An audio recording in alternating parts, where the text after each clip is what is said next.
Once again, you're welcome to this episode of Diaspora Show. And I'm stepping in for Lynn as a host today. My name is Sarah Bireete. I work as the Executive Director for the Center for Constitutional Governance. And I want to take this opportunity to welcome Dr. Milton Allimadi. You're welcome to this call. Oh, thank you. And it's Milton Allimadi, not Dr. Milton Allimadi. Thank you. Okay, so and Francis Kamuhanda, you're welcome to this episode of Diaspora Show. Thank you, and I'm happy again to be on the same panel with Allimadi. Thank you so much. Okay, Joseph Ochieno will be joining us in a few minutes, but we need to start. And in today's episode, we shall be discussing the implications of UK sanctions against the Speaker and former Karamoja ministers, and the question of diaspora voting in the 2026 elections. And I'll start with you, Milton. If you could share your perspectives on the implications of UK sanctions against the Speaker of Parliament and the two Karamoja ministers. Yes, I'll be happy to. Obviously, these are the types of enforcement activities that we in diaspora who agitate in supporting the fight against corruption in our beloved Uganda have always been advocating for. And on its face value, it's welcome. But I have to admit that I wonder about a few things. I wonder, number one, about the timing. And then I wonder, number two, about the scope.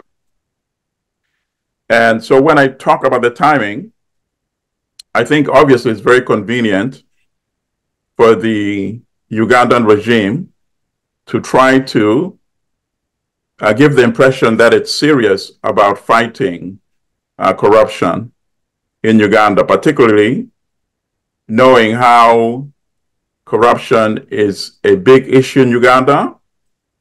It's an issue that have been very frustrating to many Ugandans to see the impunity of senior officials and by the country's ruler as well, and that nothing is being done against it.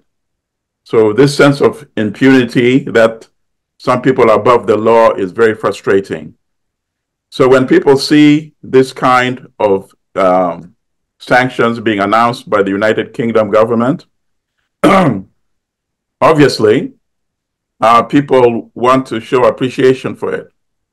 But as a person who follows these issues closely, as a person who also studies these issues closely, I see some limitation. In terms of the timing, I think it's very convenient to the Ugandan regime. Going into the 2026 season, it's something that it can show and say, look, we are fighting corruption domestically. And now, as a result of what our courts did, we see what the UK is now doing.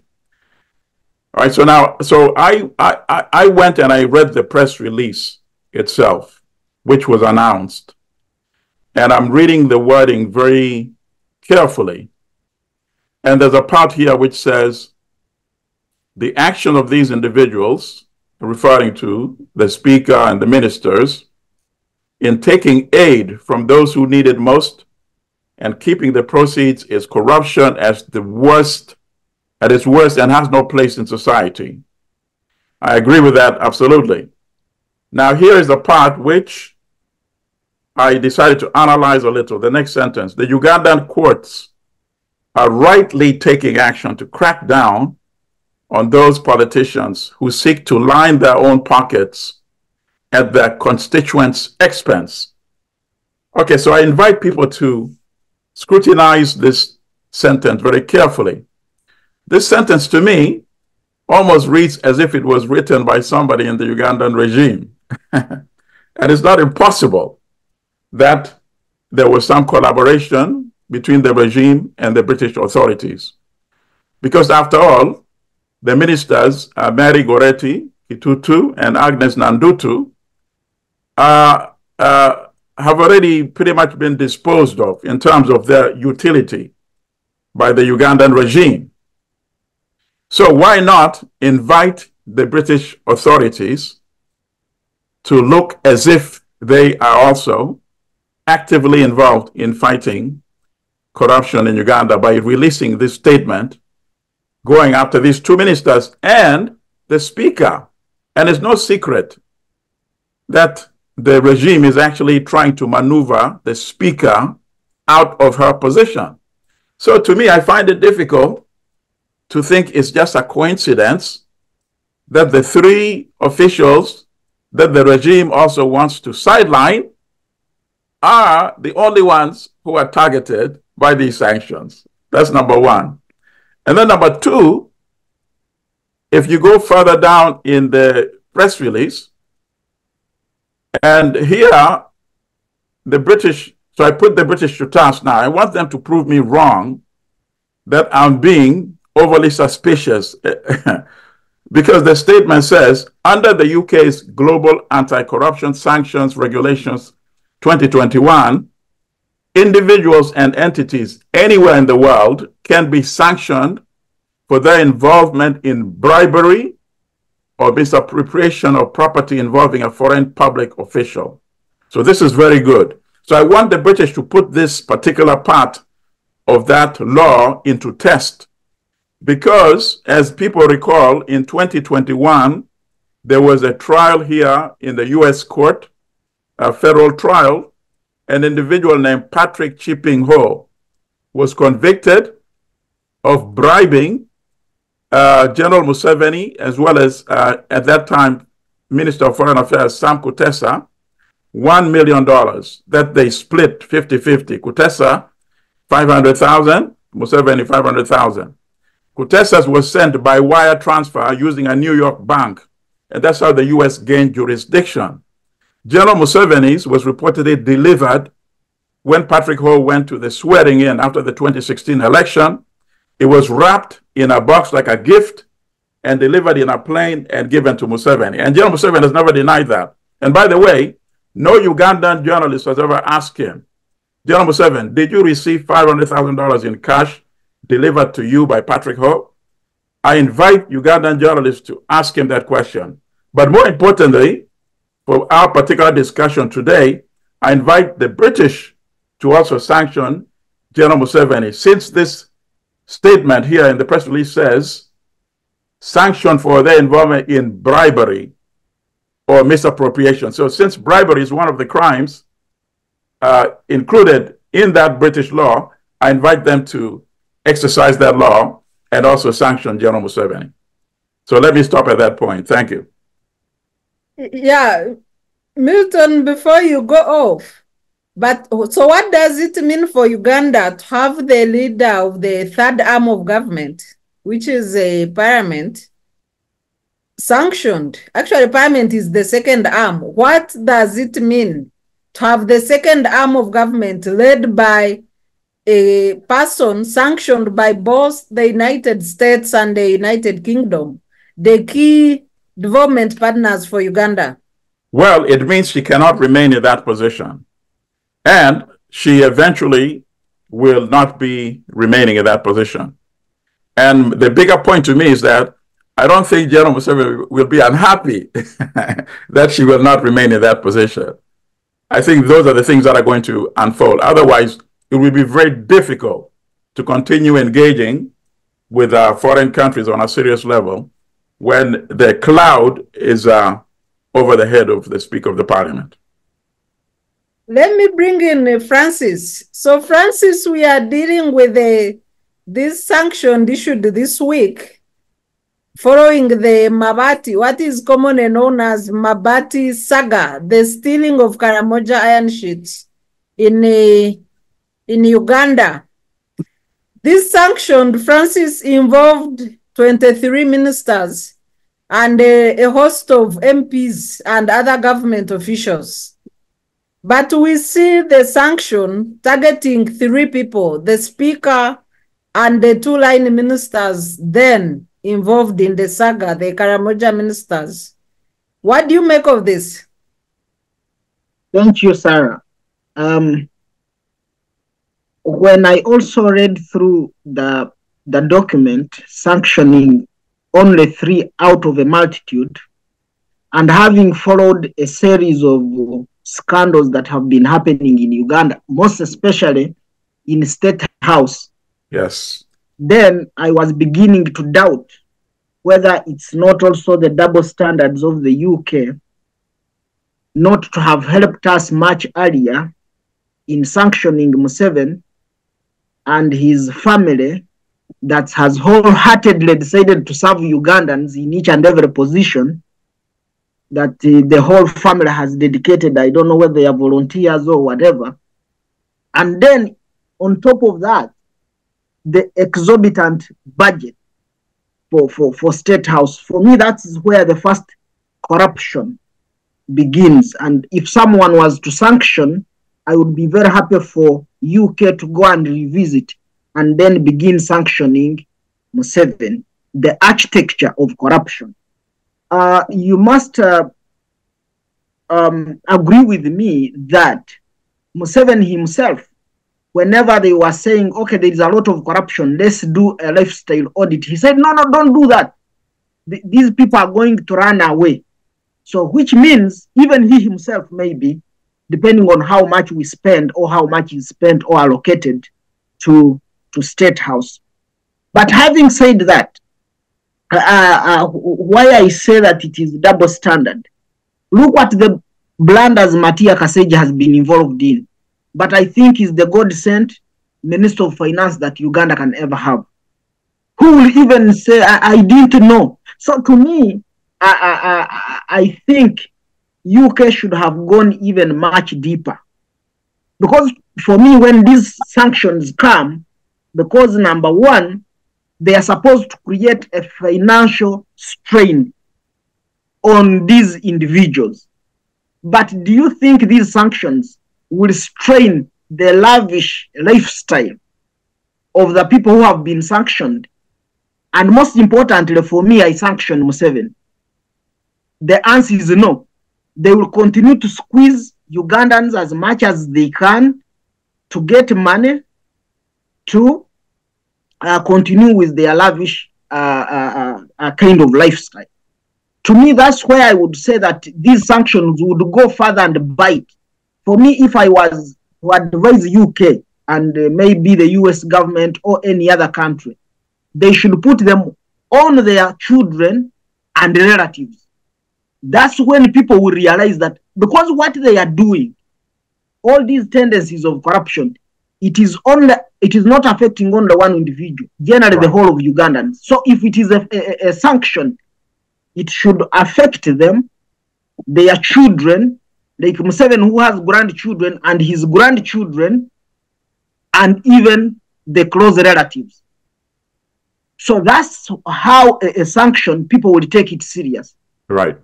Then there will be pressure from my family. You see what you are causing us and so on. I believe that maybe some of the relatives may not be in for such a corruption tendency. The second issue that I see is, let's say, travel restrictions. If I may ask you on that issue, the UK Global Anti-Corruption Act of 2021 is a domestication of the Global Magnitsky Act and of the United States. Under the Global Magnitsky Act of the United States, when they sanction you, immediately your relatives and associates are also affected. None of you can transact. We have seen instances where General Kiura, for example, the daughter was told to leave the US to avoid the embarrassment just before the announcement of sanctions. So I think the immediate family are affected, but also the associates are affected by the sanctions. Yeah, Doctor, I agree, but it's not always fully implemented. Because for the case of Uganda, that was an arrangement by a family saying, come back. But I need such a things to always come out. That, you know, once such a caveat comes out, people begin taking it serious. But the point I was driving at is that if you hear the response of the Speaker of Parliament was saying, even if they restrict his travel, at least he can travel to Bukedia. In other words, he can go and continue milking the poor people of Bukedia and Karamoja.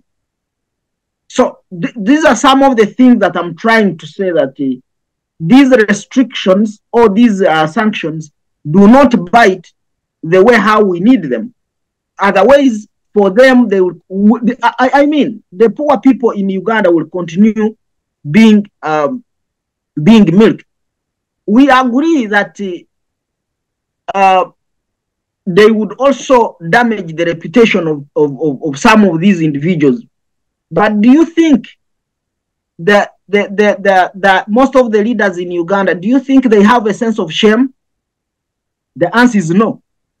No sensible person seeing the plea of, for example, let me pick out Karamoja, would go and even take share in all this. Seeing the number of women that die when they are giving birth, or going to a hospital, and you see how people are sick and sleeping on the floor. But you find that there is no kind of shame. Generally, these sanctions, they should have said they should indict them and say, since government of Uganda has failed to take action of arresting them, like, for example, all the people who were involved, they would say for them they are on a wanted list. To me, that's when I would see that there is something being done. Because part of this money, anyway, like now the budget that is being drawn is about 58 trillion. So if you look at these 58 trillion, part of it is money that is either from grants or donations or borrowed on behalf of Ugandans. Then somebody comes and pockets it. So to me, that's where I think that it should go much deeper, even including indictment, so that these corrupt leaders in Uganda begin realizing that they are on a wanted list. But when we just have them like it is a sanction, and then they keep it at a low profile, 2 years, 3 years down the road that there is diplomatic negotiation, and then they are off the hook, I don't think it is going to help us much, and they will take it serious. And yet, at the end of the day, it has a long-term impact in terms of continued extortion of citizens is concerned. I think, Dr. Bireete, you are currently in Uganda, and you know the unscrupulous means that now all systems that the government is putting in place to get money to cover for the loopholes that have been either created by sanctions in the budget. And where are they getting this money? Did you hear, for example, that these big wigs in government, their assets are being taxed, or they are one way of identifying another tax base? The answer is no. They go back to my father. They go back to my grandmother. And that is the person I'm speaking for. Thank you.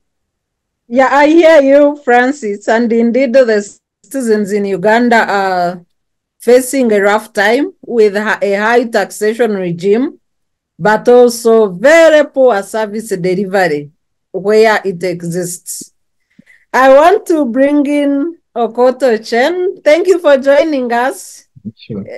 Mr. Ochen. And I want to bring in to have your take on the UK sanctions against the Leader of Parliament, the Speaker, 2 ministers, and implications for Uganda, but also a regime with high, the highest levels of impunity we have so far witnessed as citizens. But also allow me read the comment by Milton in the chat. Milton says the sanctions are a good start. We want to put it to test by seeing whether it will be applied widely, including to General Museveni himself. Mr. Ochen, what's your take? Thank you very much, and my apologies for being a few minutes behind. Though I find this a very enticing subject, late but not too late. And I must say that when I heard this Tuesday that Britain had announced its first ever corruption-related sanctions against Uganda, on Among and Mary Goretti Kitutu and Agnes Nantutu, both former ministers, I was thrilled because I think, it's a good start, but I wish to also reinforce what my other colleagues have been, professing that, I wish they could expand the net, to sanction more, leaders in Uganda, because we have had gross human rights abuses, concerns, and corruption. This has been the trait, in our motherland. So, though that has transpired, this is a good start. I wish also, they could take on some key names, within the first family and in the cabinet. I think these three who have been, mentioned. I think, they are a little bit the first grab by Britain. But I think, from my own collection, Britain has been, doing this in other countries. I know that even in some countries, like in Venezuela, in Southern Sudan, in Kenya, have also in the past been sanctioned by Britain. So this is a good start, but I maintain that these leaders who have been sanctioned might not even feel the pinch so much, because I don't see like the former minister Nantutu ever even thinking of going soon to the UK. Maybe I would say the speaker, but I think they might even evade some of the things, though their extension, the families might be affected in one way or the other, but it's a good start for now. But I wish they could make it more heavier on some of the key stakeholders in Uganda. Thank you. Okot, if I may ask you quickly, the speaker is the current chair of the Commonwealth Speakers Forum. Yes. And if you are sanctioned by the Commonwealth country itself, then will she chair this forum again, or she has to step down, or maybe leave it for her deputy? What happens to that space? And do you see Uganda government removing her from the speakership, or she will stay for the next 2.5 years? Thank you. I think for the Commonwealth Parliament, she might have to forego the seat for the deputy. That also depends on the other member countries. I don't know within the collection how many would support the sanction, but the Commonwealth seats, I see are most likely going to vacate it. It will not be very easy and comfortable for her to chair that collection of members of the Commonwealth. And above all, I think Britain, plays a very central and cardinal role in that platform. Hence, I see her most likely, even in protest, kind of stepping back. But for Uganda, I don't see the current speaker stepping down in her current term as the speaker, and I know that our president, General Museveni, will come out to defend her in the due course. It's going to hurt cheeky statements, saying Uganda is an independent country, and the Parliament of Uganda represents almost 48 million Ugandans. That kind of narrative will come up in the long run. But I know that they will not drop from Uganda seat, but from the Commonwealth, I don't see her holding there much. She might not have there much leverage. But from Ugandan's parliament, I see there are a lot of tainted, members of parliament and ministers. Hence, they will find it normal for her to, to continue. Thank you. Let me come back to you, Milton. The Uganda population is awash with the anti-colonialism sentiments, bashing the UK, saying Uganda is no longer a colonial state, and the response of Parliament as well, builds onto this narrative, say that the UK is still assuming that colonial master position, and they think they can meddle in our internal politics. Yet we know sanctions are a global tool, a global diplomatic tool that is used at the preserve of states, and the states decide, who to sanction and why. So what do you make of this Ugandan, but also Parliament official response, about these sanctions? Okay, so I think that's just propaganda. They know that something like this, they want to contain. So the statements, they're obliged to make those statements, because of course Uganda is a sovereign country, even though it's a country subsidized by foreign so-called development partners. And that's a contradiction of most of these African countries. They're sovereign on paper, but when the outside world supports more than 50% of your budget, the question of sovereignty, it just becomes a technical issue. They're sovereign, but they're dependent. I think that's the best way to characterize them. So, of course, they cannot totally ignore the role that the outside countries play on the survival of the Ugandan regime itself. But they're obliged to make these statements. As a sovereign country, you have to say, yes, we are no longer a British colony. How dare you, do this and that and that. But in the background, they're trying to contain this. I'm still not convinced that the regime does not welcome these particular sanctions, so long as it's kept limited. So long as it's kept limited to these three individuals, it's convenient for the regime. Because that statement, the part of the statement praising the Ugandan courts, when people know that the Ugandan courts do not operate independent of General Museveni. So that, to me, I saw some fingerprints of the regime involved. And that's why I highly suspect that this is a managed sanction regime. But on the other hand, we can take advantage of it. And that is why, now that they've opened Pandora's box, we make demands on them. If indeed this is an authentic task to combat corruption in Uganda, why should it be limited to the speaker and these two ministers? Our colleague has already, Francis, outlined the corruption at the level of State House. You're talking about misappropriating resources.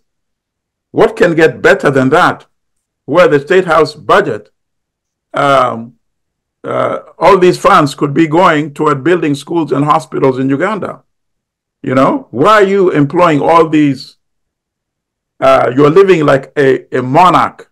You're having as many people catering to your domestic needs as King Charles in the United Kingdom, when our budget does not compare anywhere close to the UK budget.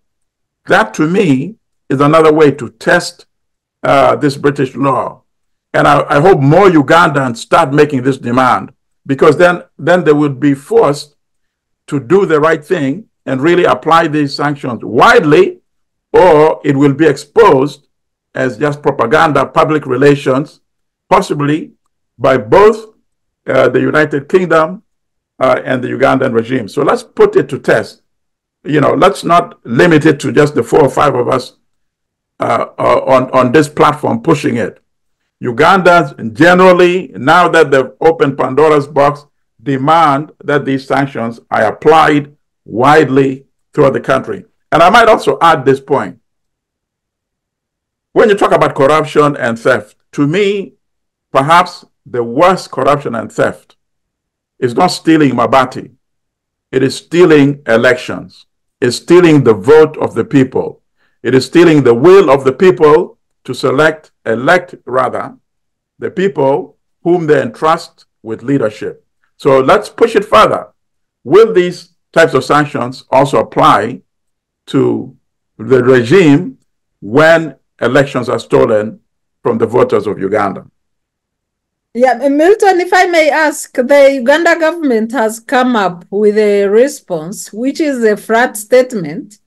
And in that response, they are questioning the rationale of the UK government to sanction the 3 leaders who all happen to be female by coincidence. And if I may, shed more light on that.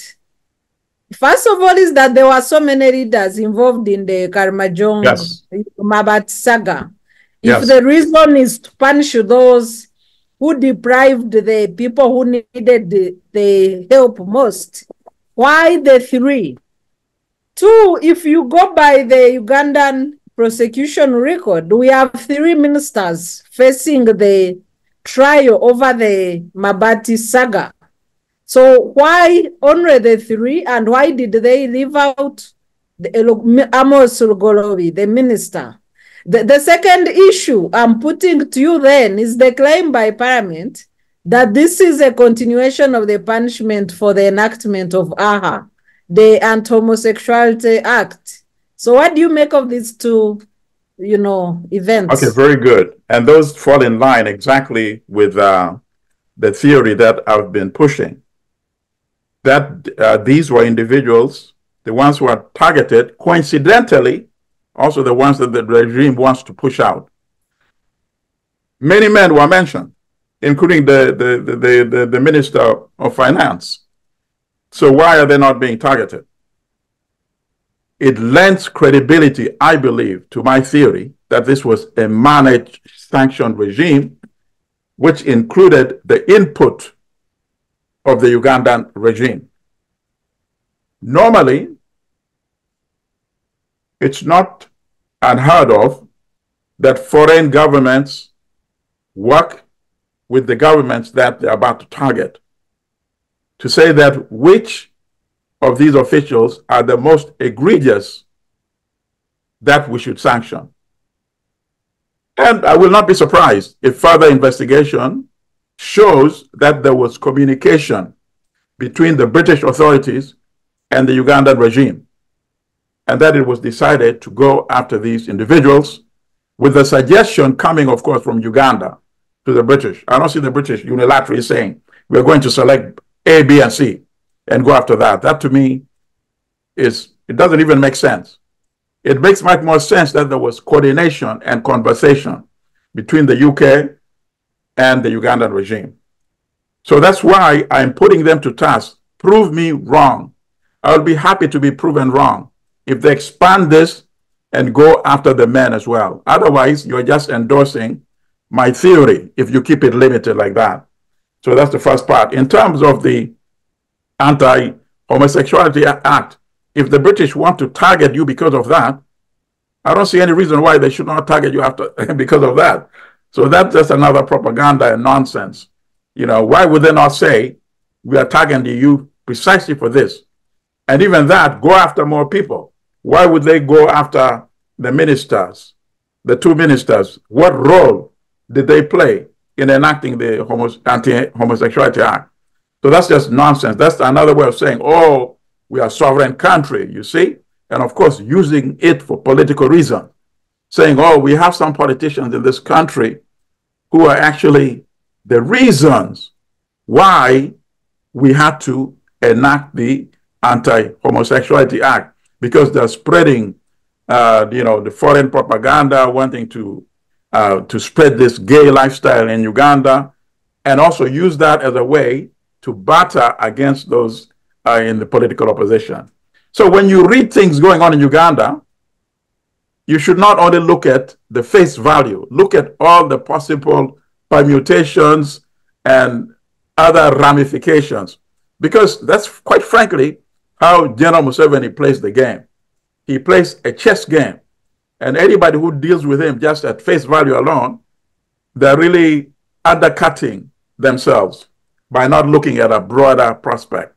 That's how he works. He looks at a big table, and the way to understand his mind is also to look at a big table. I'm convinced, as I speak today, 100%, that the Ugandan regime had input into selecting the people that the British were about to target, because it's not secret, as I said before, there is a campaign to undermine the speaker and get her out of that position.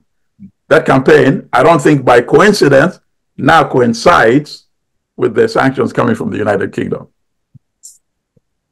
Yeah, thank you very much, Milton. I'll go to Francis, but let me first read some of the comments coming in. So, Milton, you said that the sanctions are supposed to freeze the assets as well as the travel ban. So, Ugandans who know some of the assets owned by the sanctioned individuals should reveal it to the UK and the authorities via the news desk at fco.do.gov.uk. It's usually a common practice that by the time such sanctions are issued, there is also an investigation or knowledge into some of the properties owned. Yes, but, absolutely. Yes, so, but Ugandans who know more, you are enjoined to share more information. Francis, also in the comments, you say that while you agree that Uganda is a sovereign state, we don't live in isolation with the rest of the world. Therefore, the human actions, including corruption in one country, is a danger to the world order. And Okot, in the comments, you say that the UK has so far sanctioned 42 individuals under the Global Anti-Corruption Act of 2021, and most of these individuals have been from Russia, South Sudan, and Venezuela. And this is the first time they are sanctioning Ugandan citizens. So I come to you, Francis. The growing impunity in this country. Recently, we saw the abuse or misuse of power displayed on social media, with the shocking expenses of the speaker, with the huge sums of money in billions put on accounts of her personal assistants and deputies. And I want to quote the late Martin Alike in the interview he gave to 20TV in 2018. He said that he was shocked that a government official could receive 2 billion. And he was then referring to the former accountant in the office of the Prime Minister, who is in Ruzira serving for over corruption charges. But this time we are seeing huge sums of money beyond the 2 billion that shocked Martin Alike. May he rest in peace. So what do you make of the conduct of the speaker as a person, and should all countries sanction her, given that the Ugandan institutions might be unable to tackle her leadership style and the abuse of office? I think for that question, and which I think, in my own opinion, if I can also echo Dr. Bireete, on one of the shows on one of the TVs in Uganda, you said that the cabinet of Uganda, they are like hungry monkeys. They have seen bananas, and each one is striving to grab what they can afford to grab and run away. So now, having said that, I want to correlate it with the president. Of course, Allimadi put it clear that from 7, you don't just analyze him at the face value, but you have to go deeper. You remember when he put up this current cabinet, he said it was a cabinet of fishermen, something like that. And indeed, some of these things, his statements, we should not take them light. But you see, it has come to pass, all what they have been doing. And then if you connect it with when he said, don't elect for me, like the likes of, I'm just saying, he did not say that, but the likes of, if you send Dr. Bireete, doesn't want those. He only wants those who will just wake up and raise up their arm and vote. So, in other words, if we go deeper, Museveni's strategy was to chase away all good-intentioned politicians, I mean, well-seasoned politicians, well-thought-of people who have the right ideas to build Uganda from politics. And he has successfully done it, by the way. That now, you see the wave of politicians. By the way, Dr. Bireete, I'm sorry, I'm not undermining anybody, but even if you see the level of debate at the floor of Parliament, speaks a lot of what kind of leadership that we have. And then there, it's where M7 says now, yes, I like that. And then you find that kind, and it will continue to deteriorate. It's only a few, like you, Dr. Bireete, that keep talking, but you are talking sense, but outside, and they are going inside to do whatever they think is best. Because they know that that's what Museveni sent them to do. That's what Museveni sent them to do. And Museveni is always happy. I think Museveni must be having a TV somewhere that he keeps watching the drama. He says, yes, that's where I wanted the Ugandans. That's where I wanted these members of parliament. Like, he enjoys it. It's like comedy. I'm telling you. And then for him, he's moving on. Because if you look at the preamble of the Constitution and all things that we thought we are running away from, they are exactly even the worst things that are now being done. And at the watch of President Museveni, everyone who has these issues, they run to him, he's there, he shields them. And that's why I still insist that a person who should be sanctioned and indicted is Museveni, if Uganda is to get streamlined.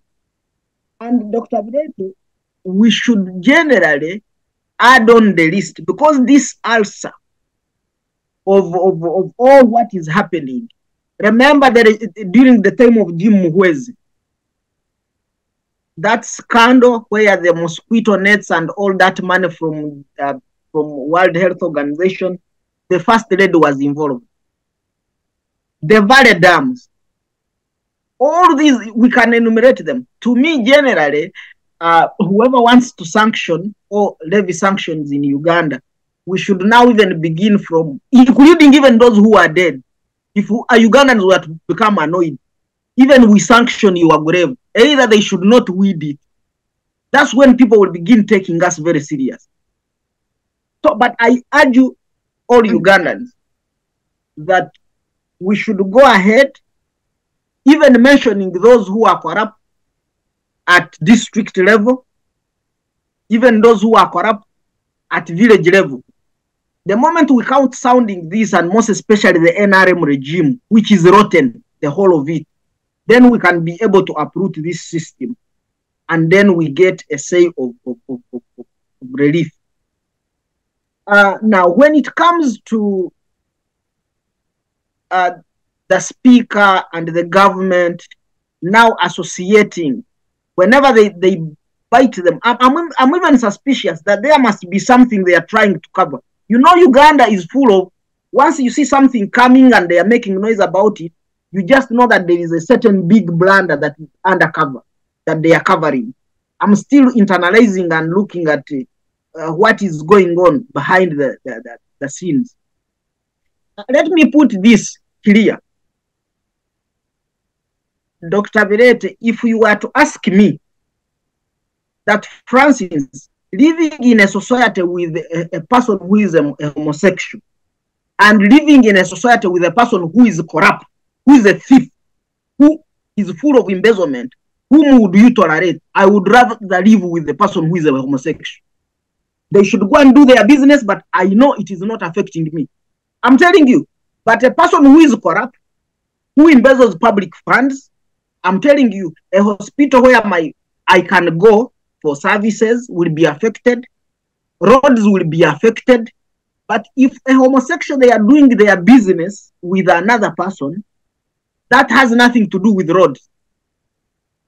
The roads will still be working. A hospital will still be functional. I will still have a good school and so on.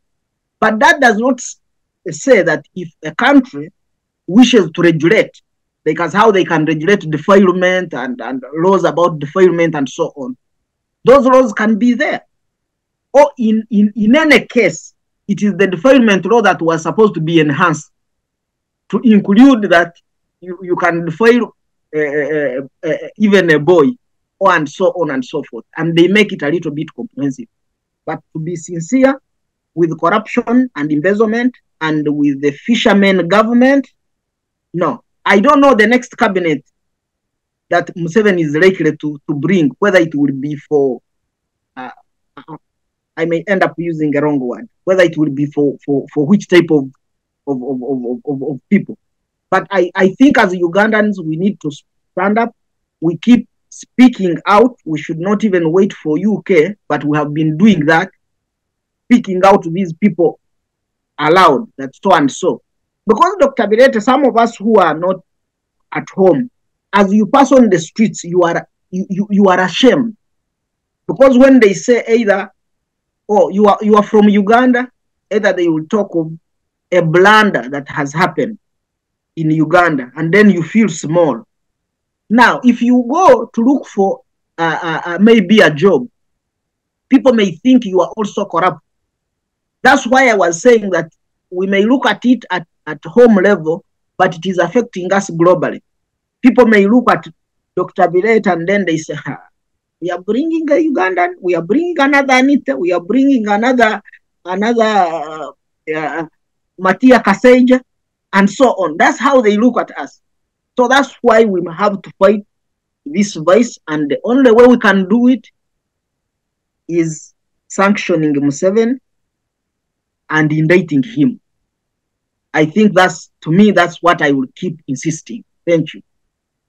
Thank you very much, Francis. And let me go to Mr. Okot.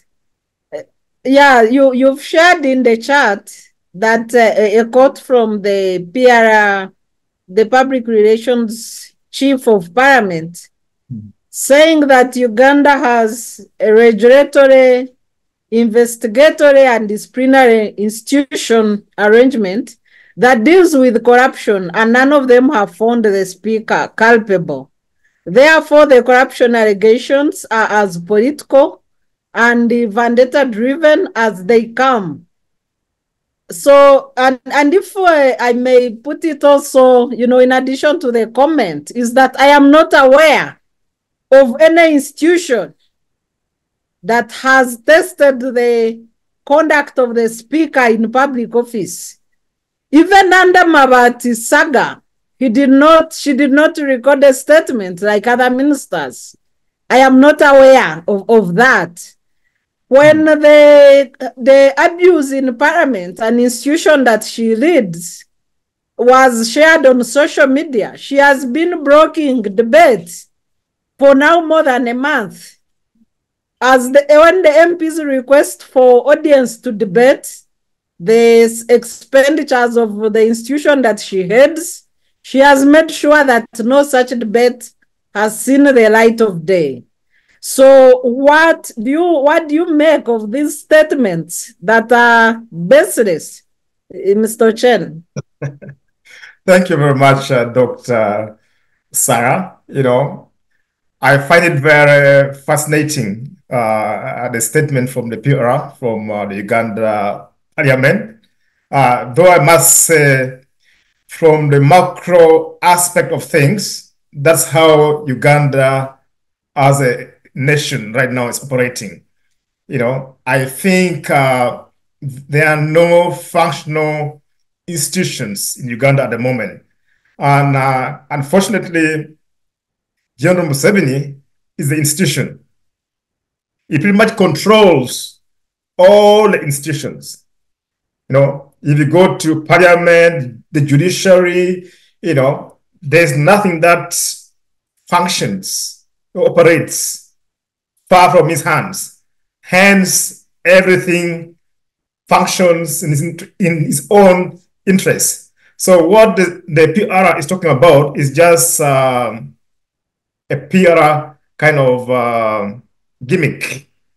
Yeah? I've said before that General Museveni is a very cunning and very manipulative guy, in the sense that he's using the speaker as a stooge, just to mock, just to evade, the bigger things that are happening in Uganda. I don't see anything. In fact, she's not the first and last. She's just being sacrificed. She's being sacrificed. I've seen worse corrupt, public figures in Uganda than even the speaker. I wonder why, they have not gone to her to make her make a public statement about the Mabati saga. I think even the MPs can force her, or even the civil society can, I think, sue her. They can go to court if at all it was a functioning society. But as I said before, there are no independent institutions in Uganda. They all work in the interest of General Museveni. And I think, to a large degree, General Museveni and his henchmen are behind most of these schemes. So I don't expect anything much from the Speaker of Parliament and cronies. Thank you. Thank you very much. We will share our parting shots on this topic. And Milton, I've seen your text. I was informed, and I will start with you. So as we wind up on this topic of the UK sanctions against Uganda, what do we think is the way forward?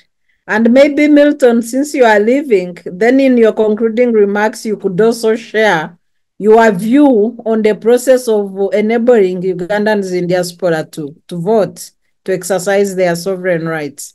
Thank you. Okay, thank you. Thank you very much. And I've enjoyed being a part of this conversation as always. Unfortunately, I do have to leave for another event, but I look forward to continuing with all of you comrades in the near future again. In terms of the way forward, I think Ugandans, we have to learn how to take advantage once Pandora's box has been opened. Even though I have my suspicion, as I laid out from the very beginning, in terms of the possible collaboration between the regime and the British authorities in keeping this sanction regime narrow and limited, that does not mean we don't have a right to demand that it go further. Two things can happen. It can expand and go much more widely, or the British will prove the skeptics like myself as correct, that this was meant to just be a limited public relations thing. So we have nothing to lose. Let's push and demand that these sanctions be applied widely, without any selection, without any limitation, without any bias. So that, to me, is the way forward. In terms of the election, I really don't have much to say, to be honest with you. When I was listening to Francis, he spoke about the preamble to the Ugandan Constitution, and I was actually kind of chuckling because I had highlighted it and I put it on a Word document before today's conversation. So I just want to read the first 3 lines alone. We, the people of Uganda, recalling our history, which has been characterized by political and constitutional instability, recognizing our struggles against the forces of tyranny, oppression, and exploitation. This is how the Constitution begins. So right now, we don't have a functioning Constitution in Uganda because General Museveni has hijacked it. He has destroyed it. The Constitution begins with a preamble. That's the whole reason why we decided to enact and create the Constitution, was because we wanted to prevent tyranny, oppression, exploitation. And then he goes and he hijacks the elements which were supposed to prevent that from happening, which is term limit and age limit. So unless we restore the Constitution of Uganda, we have been conducting sham elections. So whether you vote in Uganda or you vote overseas in the embassy or you vote online, you are still endorsing a constitution that's been hijacked. In fact, General Museveni likes to talk about treason. Oh, this person committed treason. This is a rebel. In fact, by hijacking the constitution, he's the one who committed treason. So we need to restore the Ugandan constitution. I'm much more interested in doing that than engaging in a sham election. But of course, people have the right to exercise their right to vote. So I'm not discouraging anybody who wants to vote from voting. But I think to me, the most important thing is for us to keep working until we really restore democracy in the form of the constitution that we had before it was hijacked. So those would be my parting words. Thank you very much, comrades.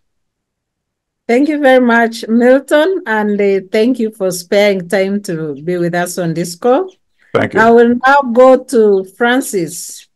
Francis, there's a statement this week by the head of Diaspora desk that there is need for a policy to enable Diaspora members to vote, that we are not even sure of who are the Ugandans in Diaspora.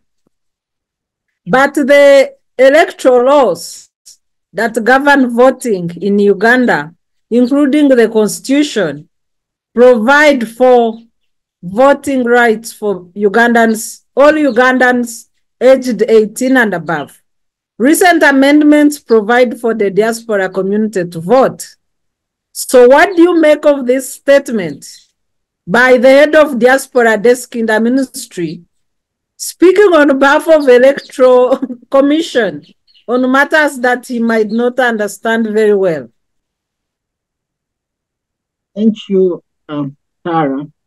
And exactly the way how you have put it, because I have had a series of discussions, one of them being on this Civic Space TV, the Diaspora desk. It is a huge sounding nothing.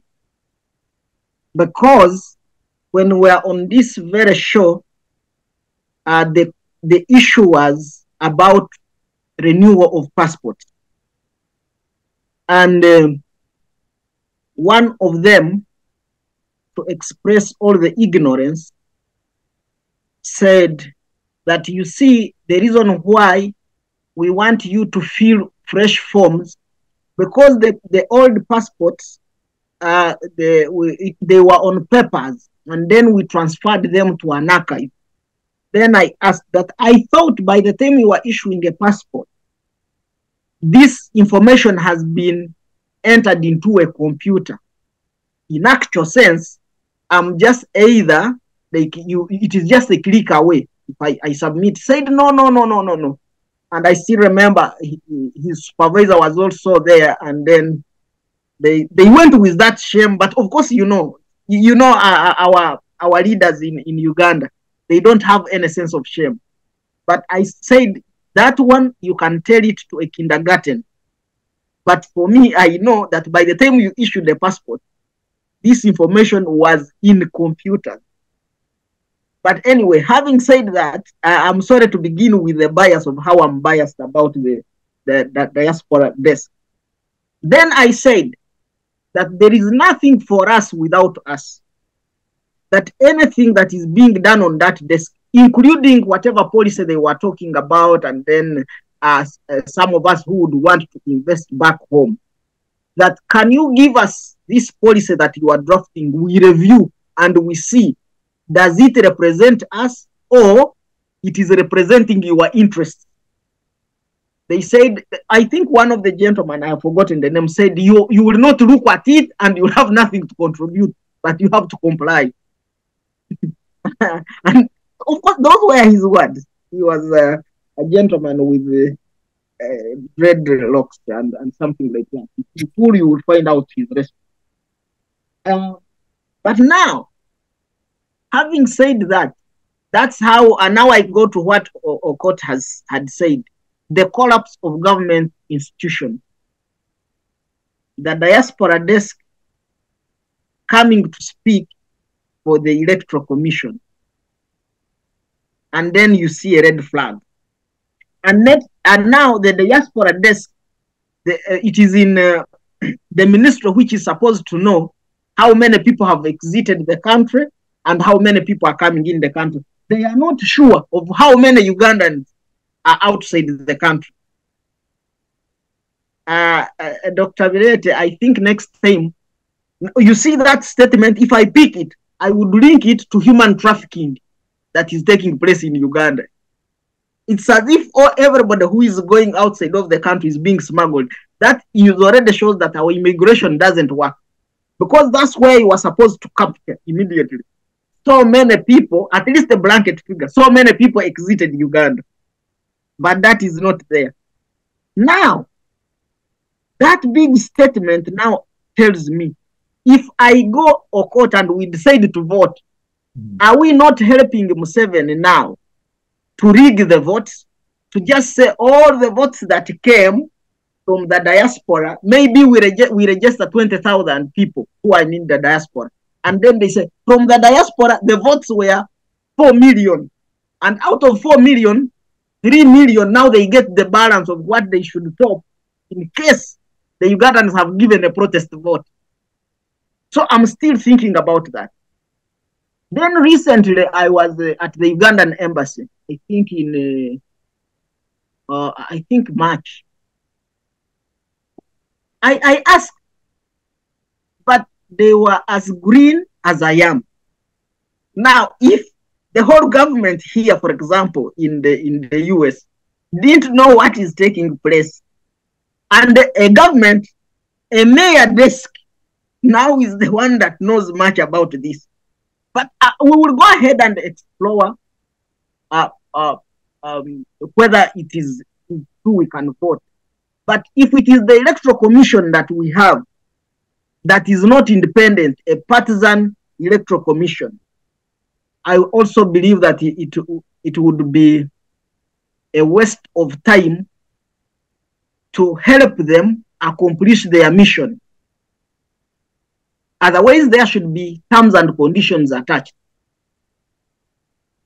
when it comes to people in the diaspora voting. We have to participate in the process of organizing a structure or a system that can make us vote.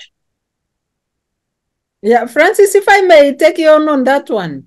Many African countries have so far enabled their diaspora communities to vote. I think about 36 countries. In East Africa, I think it's only Uganda that is failing to enable Ugandans in diaspora to vote. Kenya, Tanzania, Rwanda have done this. South Sudan has not had elections in a nearest past years. Burundi have not checked, but all that it requires is to declare embassies, polling stations, and then you deliver materials, because the requirement for one to become a voter is registration for a national ID or possession of a national ID. So what do you think is difficult in this particular instance? Okay, thank you, Doctor. What is difficult? The failure of systems. I'll give you an example. When they wanted to, that Ugandans should register for national IDs, number one, they came to serve the US with one iPad that could take fingerprints. And the team had been dispatched from Uganda, come and take the fingerprints. And they would come and spend 1 day in a state. And then they say, now we are moving to another state. And so on. And then from there, they said we have been recalled back in Kampala. That's why I'm saying we have to first, you know, where chance prevails, Dr. Bireete, it favors the prepared mind.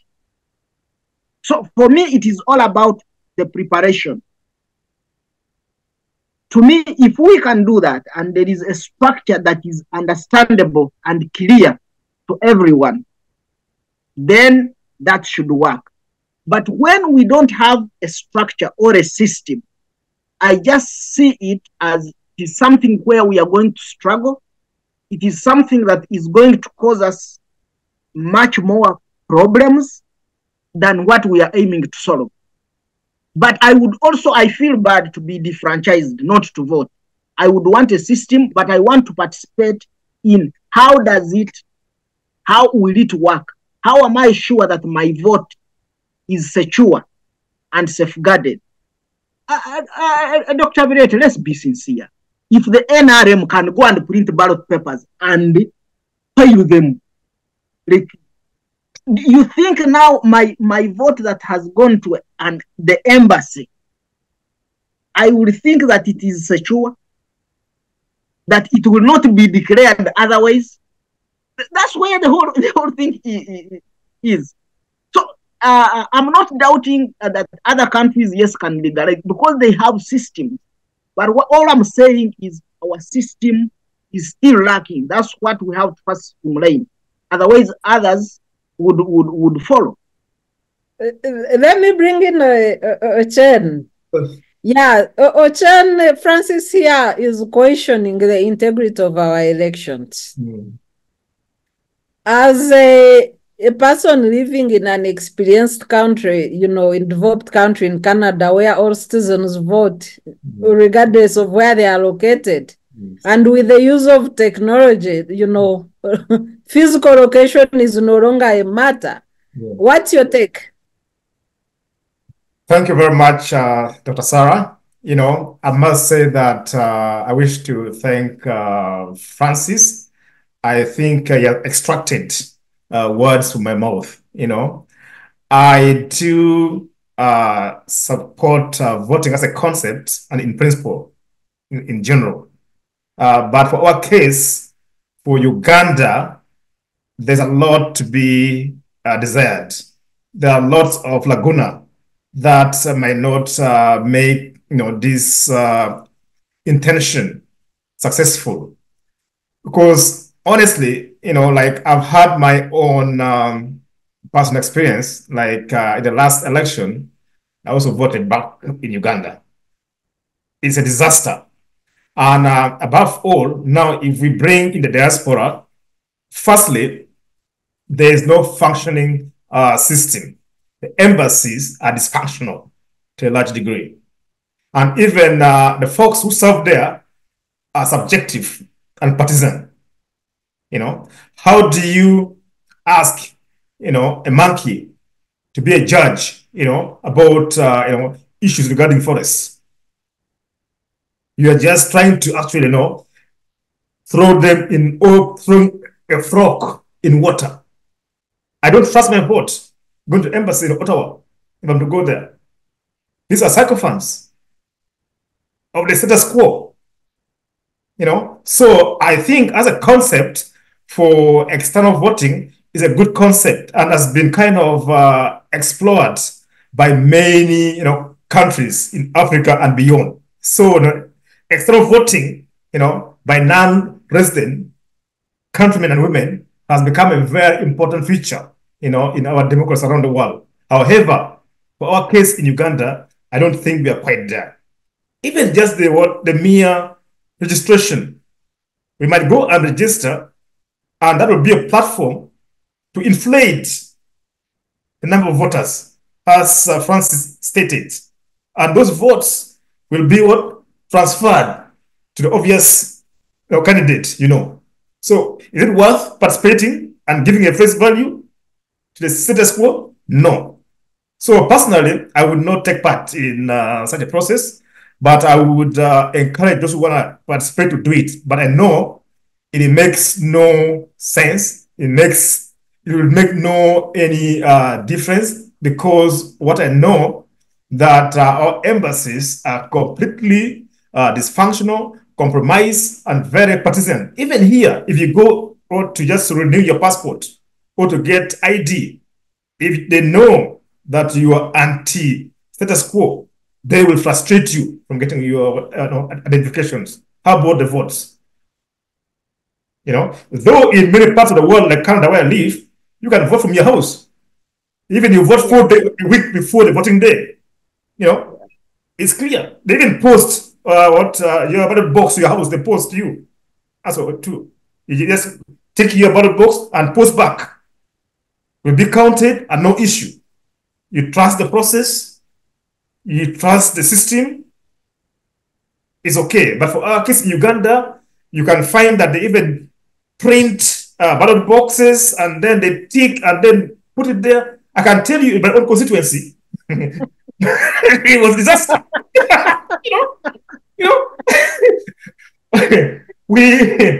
My agents were all arrested, detained, and I don't know what happened even. The votes arrived 5 in the morning. They finished voting. Did you contest? Yes. Did you contest? Oh, yes. What? Which constituency?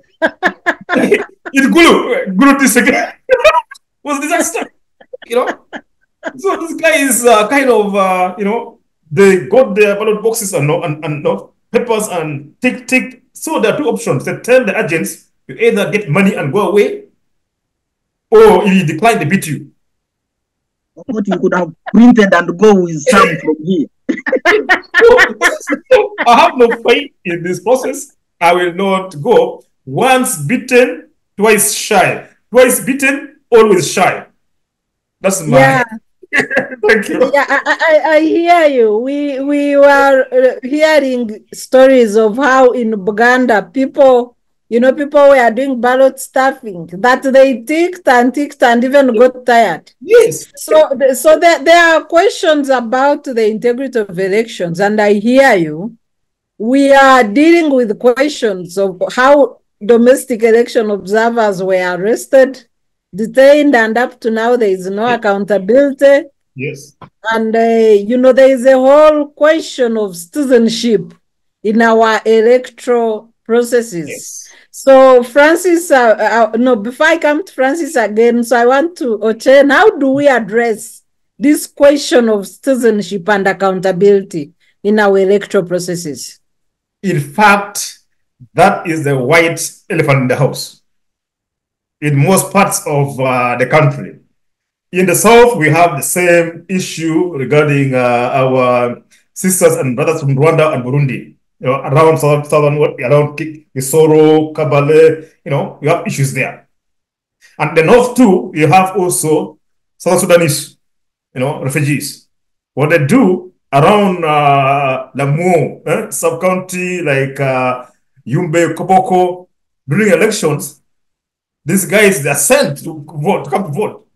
They come and vote and go back to Sudan, South Sudan. They are in thousands. So once you're anti-status quo, you're done. You're at the border. Like you're from Lamu, Chua, Koboko, those areas there, you're finished. SPLA and NRM, these guys are one. So we have serious quagmires in regard to, our voting system. There are so many foreign sisters and brothers who have infiltrated our voting register, and it's hard to actually distinguish which is Ugandan and which is not, because they're Rwandese, they're Burundians, they're Tanzanians, but they're like Ugandans. You can't tell. In the outer optical looks, they're the same. You go to Zombo, in Nebi, those from Eastern Congo, the Alus from Eastern Congo, just like Alus from Uganda. You go to Kakwa from South Sudan, the same like from Uganda. You go to tourists from Southern Sudan, the same like. So it's a very complex thing, and I can tell you the status quo has mastered ways to manipulate these refugees, like in those areas, and they've been infiltrated in our registers. So how do we address that?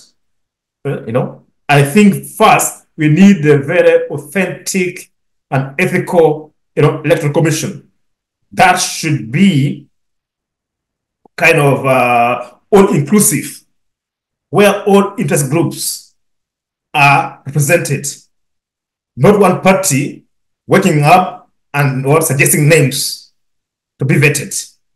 That's unfair. I would implore Uganda consider the approach that was used around 1997 in Kenya, where Moi and group was under pressure from the World Bank and so on.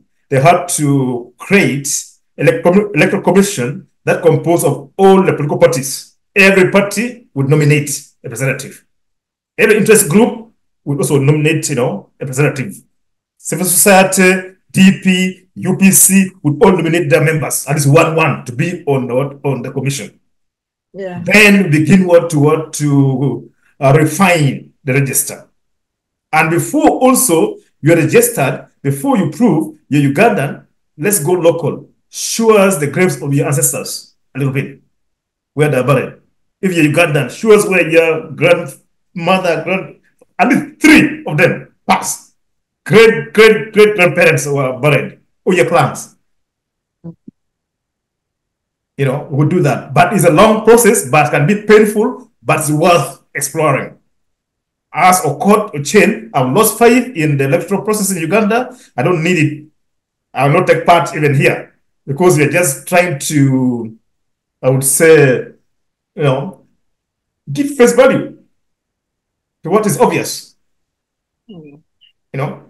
In fact, our votes were just carried. Our votes were carried by even police. Helped them to do that job. Police. They first parked somewhere. They're supposed to drive with the agents. Agents were chased away by the police themselves. They drove and parked somewhere and did their marking. Then, thank you. So I didn't need to be part of that saga anymore. I don't need it. Oh my God, I'm sorry to hear this. Francis, the diaspora community plays a greater role in the development of the country. So much money is remitted from the diaspora, and they were saying no vote, no tax. So we saw the signposts everywhere of no vote, no tax. So do you think such citizenship, if it amplified to Uganda, do you think that would improve our electoral integrity? But also, secondly, what would you tell your family members and other people that depend on you when it comes to questions of elections and participation as voters? Thank you, Sarah. One way of controlling individuals is to first make them poor. Not only the poverty, the physical poverty, but also in their minds, which the NRM government has successfully done. That even when I may talk to my relatives to begin with, or my immediate family, they would say, you don't know what is on the ground here. We can't be beaten, and nobody will come to rescue. Let the man continue. When he gets tired, he will go. So now, that kind of fear that has been inculcated into people, that without a certain regime, then everything is in danger. It is very hard to change their mindset. And that's why I do agree with Mugisha, say that let's try to go and begin educating the masses.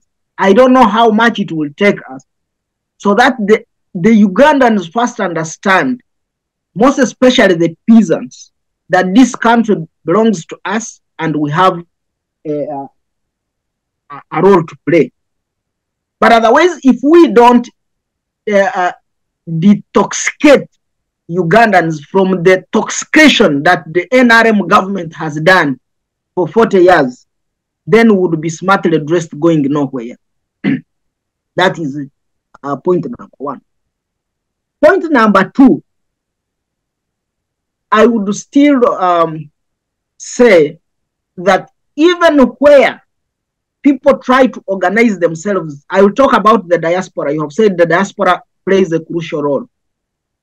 Did you know that the NRM has successfully dismantled the Uganda North American Association? They have successfully dismantled it. It is nowhere. It's nowhere anymore.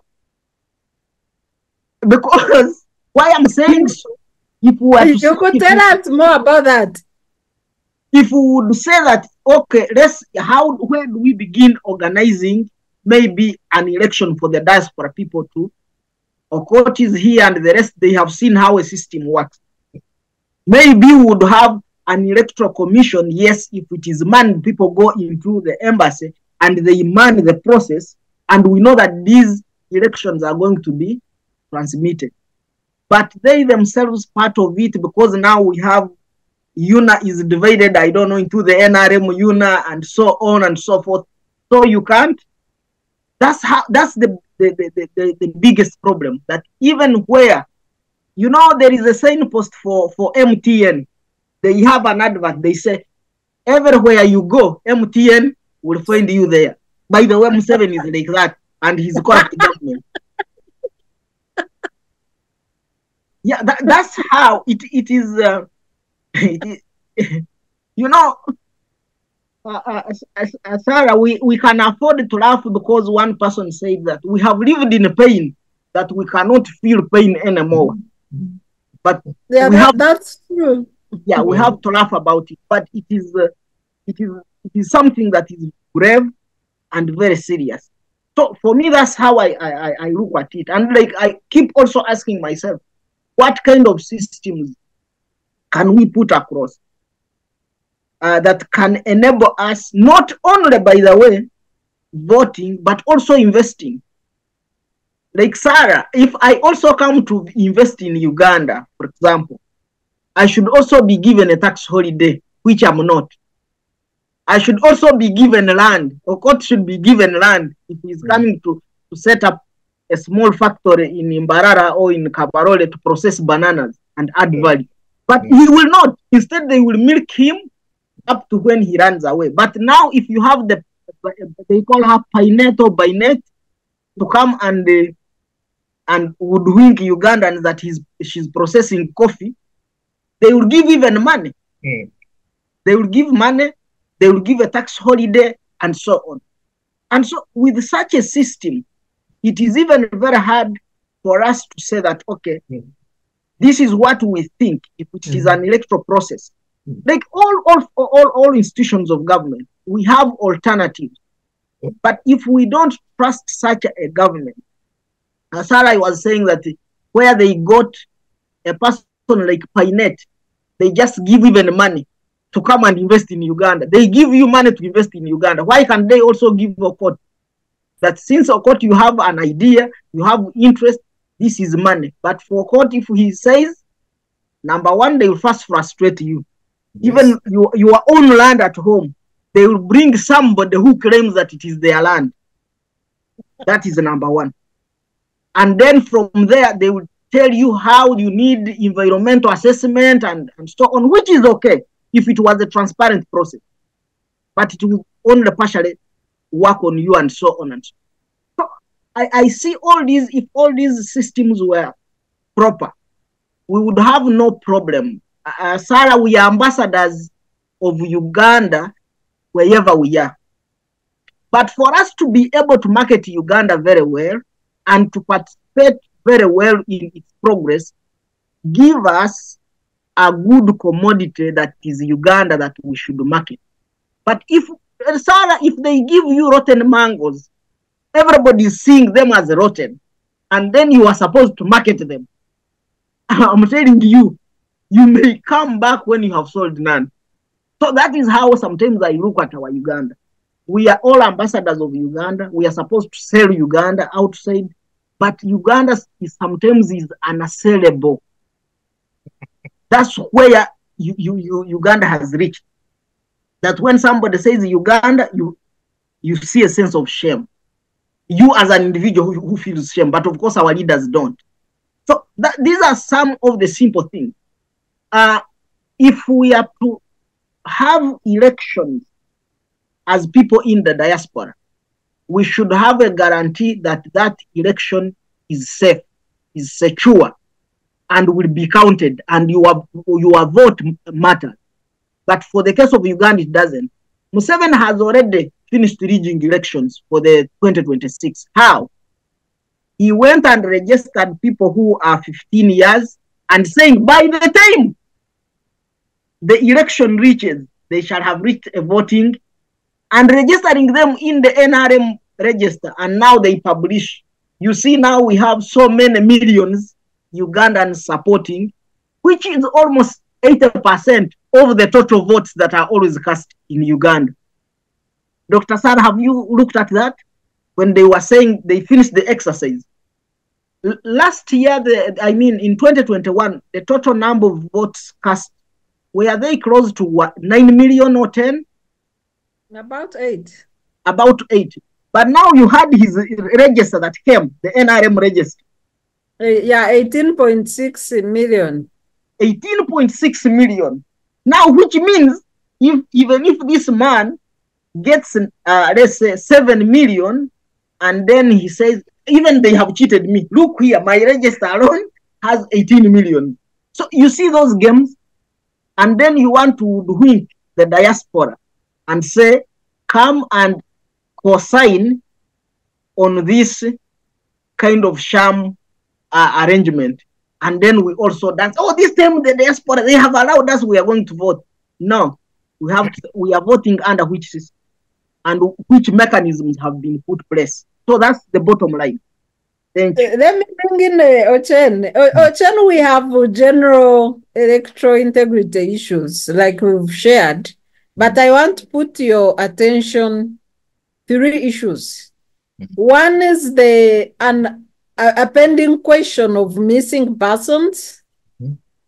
People who got missing or who went missing during elections, they have not yet been seen. And that's coupled with the issue of political trials.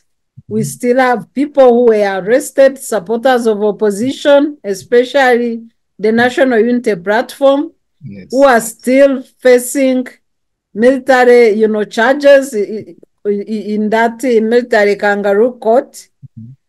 The second issue is the mistreatment of opposition generally.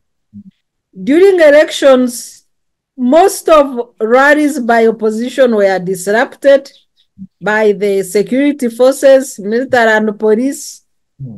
2 presidential candidates were brutalized on nomination day, and there is no accountability. And then the elephant in the room, the involvement of the military in our elections. What's your take on these 3 issues, and how can we improve our electoral processes as a country?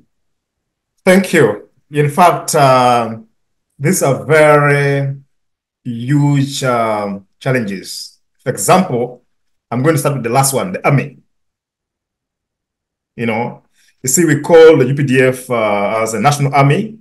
In theory, it's a national army, but in practice, it's a personal army.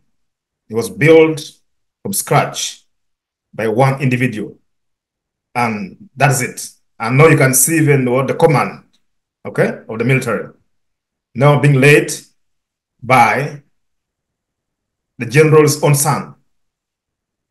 So what do you expect during elections? Nothing much, So one thing is, I would maybe wish that in practice, we make the Ugandan army more national and for Ugandans. For now, this is General Museveni's army, They are loyal to Museveni. And I think I've told Ugandans that MK has been placed there right now for sagacious and strategic reasons. You know, many political commentators were celebrating that he had been detached away from his crowd and followers in the PLU. But I told them, from the optical aspect, that's the reason. But I think MK was placed in the army for a long-term, game and plan. When you are placed in the army, you have the opportunity to identify your allies, recruit them, and place them in key position for the future missions. So those Ugandans who are happy that it was removed away from where it was and placed as a commander are misplaced in my worldview and observation. So if we are to have any meaningful, transparent election, we must have a neutral or impartial army. Like in Kenya, the army hardly gets entangled, in national elections. Even Tanzania, they might have their own candidates as individuals, but you never see them kind of coming out in the open. They hardly take part. So I wish we could, reach that level. Yeah. Then the second aspect, I know about the mistreatment of different political stakeholders and opposition in the country. I watched in person, like in Kampala, how the NUP supporters were being dispersed and shot at. It was very sad for lost lives. And it kind of pains me that up to now, there has been no justice and accountability for those who lost their lives. And things are just going on as nothing happened. And we are going in for a next election. So we'll ask ourselves, are we just going for a ritual or for a re-election? These are questions that Ugandans should begin to ask themselves. If it's just an annual or perennial electoral ritual, then is it worth taking part and wasting taxpayers' money? These are questions. Then also, you raised issue about, the issue of the missing agents and so on. All these are really, like I would say, these are clear degradations of fundamental human rights of individuals. In any functioning society, in fact, you cannot even stay in jail for more than 24 hours or 12 hours. Where I am, even staying in jail for 4 hours is impossible. By then, you must have a lawyer. In fact, you don't even record a statement in police or within the army or anything until you have a lawyer. Pro bono lawyers will be there for you, whether on phone or where they'll be there. So for Uganda, the three major quagmires that has been kind of eroded the electoral path and justice and fairness of Ugandans need to be addressed. But for the army, I don't know. Okay. Then for the missing opposition members, we could maybe try to look for them, but how? You can't also access the military garrisons. You can't. I saw this new gentleman here, the new minister for youth. Is it this young man, Balam, that is going to help and facilitate, the search for the missing, Ugandans from the opposition. I hope his narratives will come to fruition, but otherwise, I don't see any meaningful end to that. And our electoral commission, honestly, in general, need to be addressed. How can we address that? As I said, I know for a start, as Uganda, we need a more broad and inclusive, diverse electoral commission. That is on the way forward. I'm already having serious bone to crack with the current composition of the electoral commission. Some are my own friends, but I know at personal level, but I don't agree from the ideological, aspect of things, how it was composed. So I would prefer for us to have, you know, an all-inclusive, transparent, set-up electoral commission that would facilitate a free, fair, and verifiable election results. Thank you. Thank you very much. Francis, I'll bring you in here to share your take on the three issues that I've raised, but also the manner of counting and transparency in the transmission of our elections. What's your take? Because it's known that Uganda has no transparent national tally center.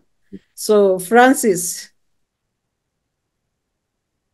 Thank you, sir. You know what normally baffles all of us about the election and the expression or the of our democracy in Uganda is what you said, number one, the issue of missing persons, that when it comes to an election, we are going back where it is a die or do kind of situation, and where if I disagree or I don't agree with Dr. Bireete's idea, then I transfer it to be personal, and then it results into a conflict. I think that as a kind of immaturity, we need to forego it. And then in Uganda, if the next election we are to have an election, first ensure that all political prisoners are released unconditionally because they committed no crime to participate in a democratic process, which the Constitution of Uganda gives every Ugandan. And if you do not, then it means that you have overturned the Constitution. Generally, I should put it clear, Museveni on several occasions has overthrown his own government or the Constitution of Uganda. And that should be addressed so that we know that when we are going forward, even the mandate of the Electoral Commission is very clear that nobody will be persecuted because of their political orientation. Because some of these were as a result of either the NRM not following the guidelines that the Electoral Commission put in place. That means the Electoral Commission, number one, is powerless. Because if it has said candidate X should be in this place on such and such a date, why does either State House or the NRM go and arrange, and then there is like a clash, and then these people say we are supposed to use this ground, and it becomes a tension of conflict for purposes of wooing people or trapping them into being arrested? And I think that should always be clear. Then, like as how Okot has said, the military. Our military is Uganda People's Defense Forces, not Museveni's Home Defense Forces. But him and the son have constantly referred to the UPDF as my army. And I have no doubt that's why you find some of them, if you go to some of those homes, you find the army, they are the ones washing cars. Some of them are slashing, they are more of shamba boys and so on. That itself is abuse of our army, by the way. That is another case that we should have against these people, including some of the ministers. They also, once they give them soldiers to protect them, they turn them into their shamba boys. So such a things. And then the military should also know that, and by the way, let me say this, sir, on record and in camera, that UPDF has most of the educated people, most of the people who know the history of our country very well, and who would even become good leaders, by the way, if they were given an opportunity. But as I have said, Museveni goes destroying them one by one, up to when they are like nobody, and they even lose the appetite of having ever, or regret having ever served the country. So I think it is also the high time that we keep emphasizing the role of the military how it is separate from the role of the Electoral Commission. But because they are operating on the command of the president, I still think they will keep intervening into elections and disorganizing the democratic process. For this one, I don't know what I can say, but again, I will say that again, since now we know the sanctions, then they can begin sanctioning some of these military officers who get directly involved into partisan politics or into the elections and disorganize democratic processes. And now when it comes to the Electoral Commission itself, Doctor, I thought this one, you can even speak to that, because I don't know whether we have... That is our moderator. No, because I don't know whether we have an Electoral Commission. You remember, I don't know how true it is, when Biabakama was consulting, was consulting someone, the correct number. Yes, I know. Yes. Then I'm like, wait a minute. So, the integrity and the transparency, it begins with the system, like as we have said.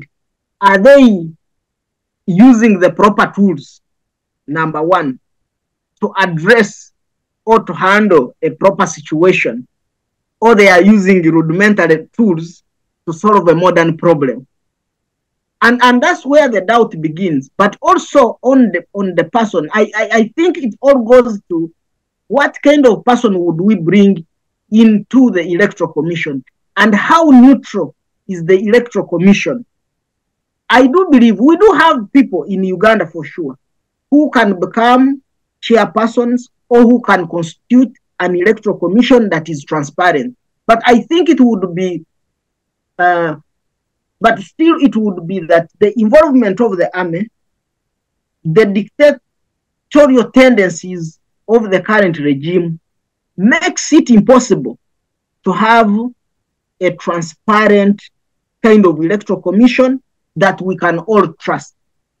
And I think the only way I was thinking, which also may not work, that would we be able to vote, to cast a vote, all of us, on who should become the chairperson Electoral Commission than being appointed by the president, because it defeats logic.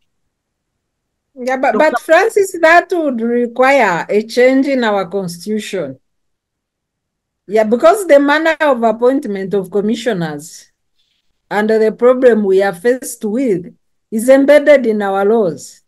Yes, and that's why I'm saying, yes, I agree with you. If we have to change the constitution, we should, because we have given Museveni the yam and the knife. I hear you. The mistake was made by our Constituent Assembly. Then we come to Ochen. Yeah, we have a question of pending electoral reforms, and constitutional reforms, a debate that never goes away. Even when we receive piecemeal reforms, these piecemeal not improved our electoral processes. So what do you make of this? Thank you, Dr. Sarah. And I think to some degree, I will agree with my friend Francis already. He was kind of really touching on that.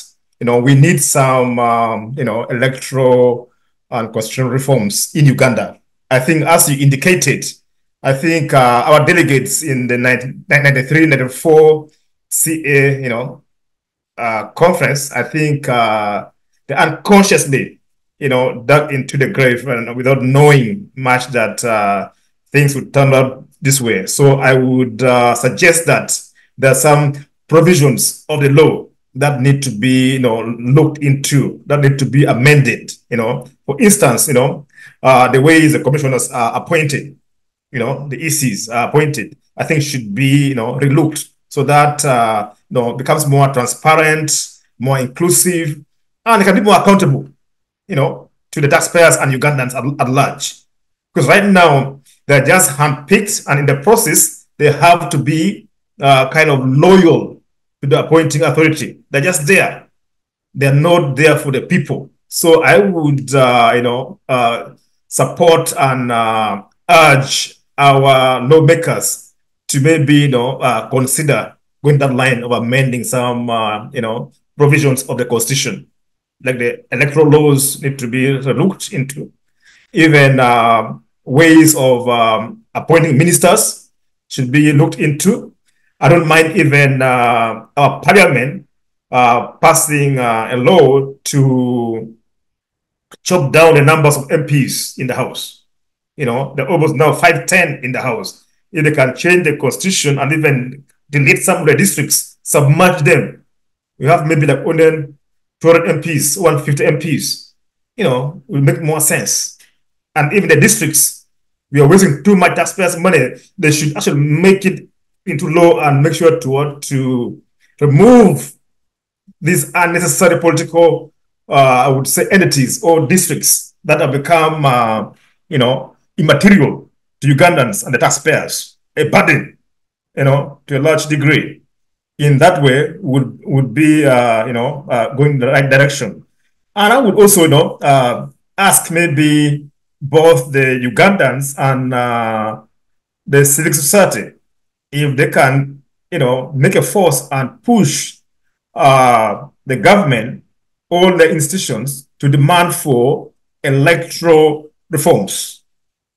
That's the first one. Electoral reforms need to be, taken head on and done. Otherwise, we are wasting time. Every 5 years, we are going for the same gimmick. And we shall be crying the same cry that elections were not free, that they were stolen, people were arrested, that have been detained, ballot boxes were ticked. It'll be the same music.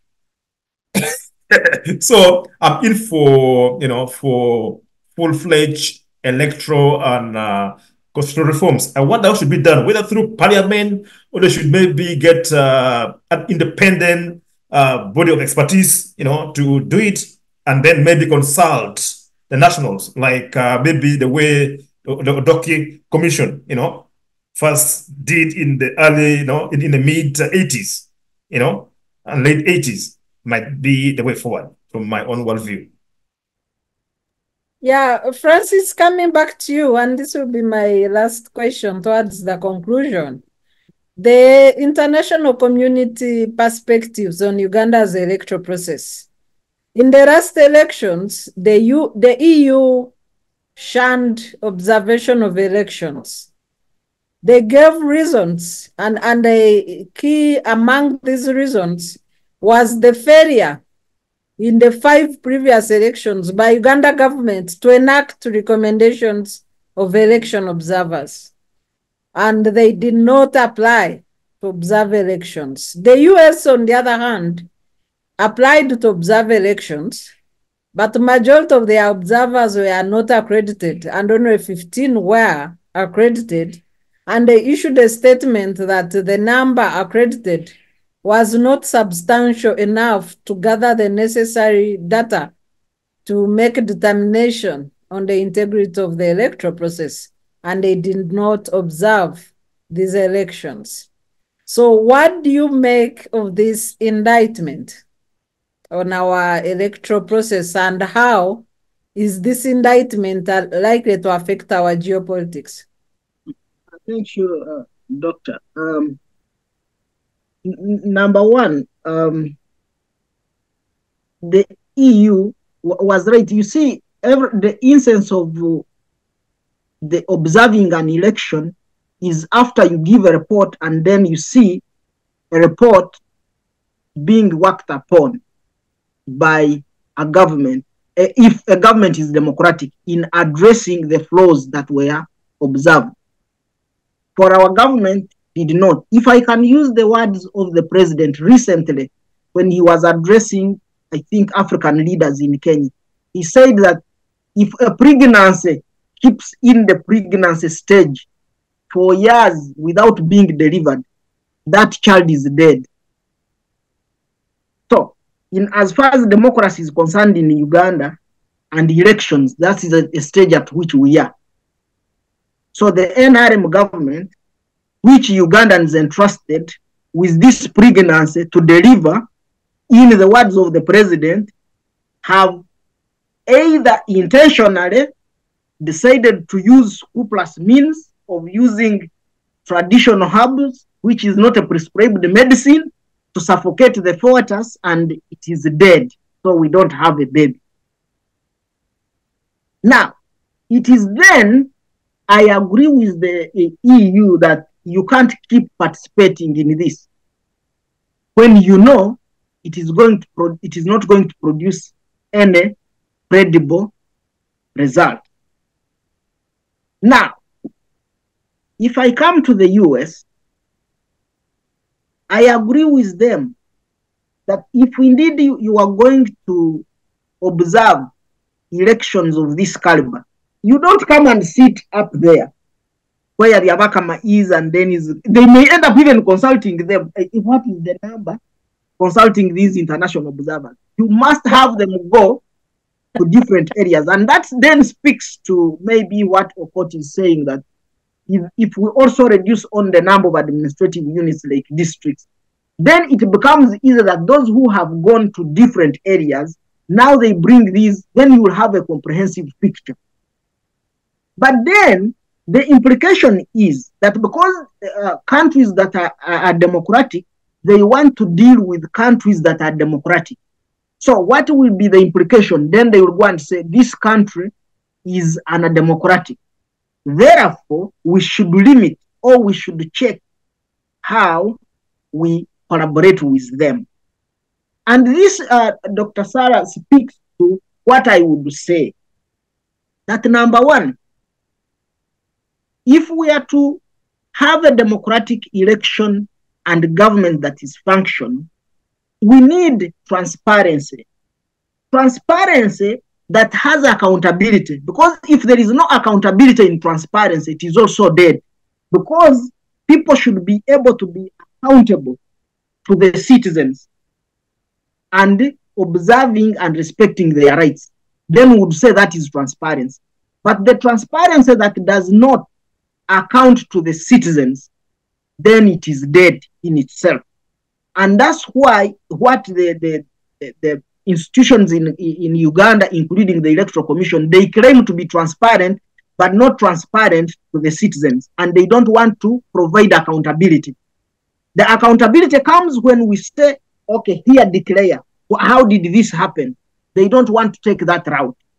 And that is not transparency, provided you don't provide accountability unto the citizen. Number two, the institutions of government that are supposed to have an oversight role should be autonomy and have the obligation to act without any influence. Dr. Sarah, give me one institution in Uganda that indeed works as an autonomous institution. The Parliament of Uganda, zero. The executive, zero. The judiciary, I don't know. Generally, if there was a pastor, a good pastor, should pray for the judiciary.